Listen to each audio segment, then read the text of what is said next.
মায়াপুর থেকে ফেরার পথে ভয়াবহ সড়ক দুর্ঘটনা, পিকআপ ভ্যান ট্রাকে ধাক্কা, আহত অন্তত ২৫।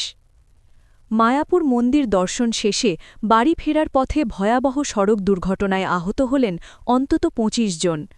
জানা যায়, শুক্রবার হুগলি জেলার একাধিক পরিবারের সদস্যরা একটি পিকআপ ভ্যানে করে মায়াপুর ঘুরতে এসেছিলেন।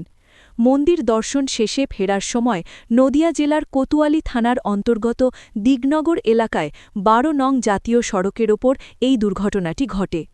স্থানীয় সূত্রে জানা গিয়েছে, দিগনগর এলাকায় জাতীয় সড়কের ধারে দাঁড়িয়ে থাকা একটি ট্রাকের পেছনে নিয়ন্ত্রণ হারিয়ে সজোরে ধাক্কা মারে পিকআপ ভ্যানটি। সংঘর্ষের আঘাতে পিকআপ ভ্যানের সামনের অংশ দুমড়ে মুচড়ে যায়। ভ্যানের ভিতরে থাকা যাত্রীরা ছিটকে পড়েন।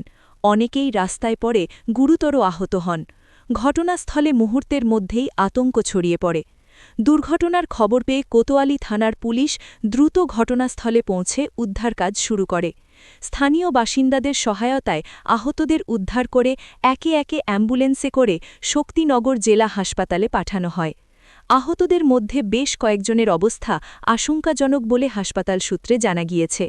চিকিৎসকরা জরুরি ভিত্তিতে চিকিৎসা শুরু করেন। এই দুর্ঘটনার জেরে ১২ নং জাতীয় সড়ক কিছু সময়ের জন্য যান চলাচল সম্পূর্ণরূপে ব্যাহত হয়। পুলিশ পরিস্থিতি নিয়ন্ত্রণে এনে ক্ষতিগ্রস্ত যানবাহন সরিয়ে নিলে ধীরে ধীরে যান চলাচল স্বাভাবিক হয়। প্রাথমিক তদন্তে পুলিশের অনুমান, অতিরিক্ত গতি অথবা চালকের অসতর্কতার কারণেই এই দুর্ঘটনা ঘটতে পারে। তবে ঠিক কী কারণে এই দুর্ঘটনা, ইতিমধ্যে তার তদন্ত শুরু করেছে পুলিশ।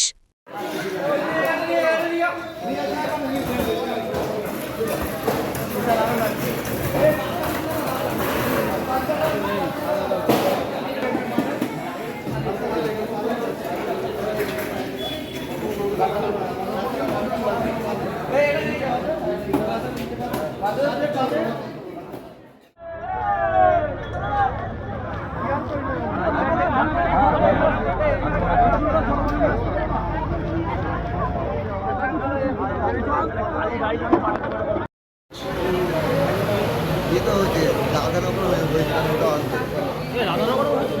টোটো নিয়ে আসছে।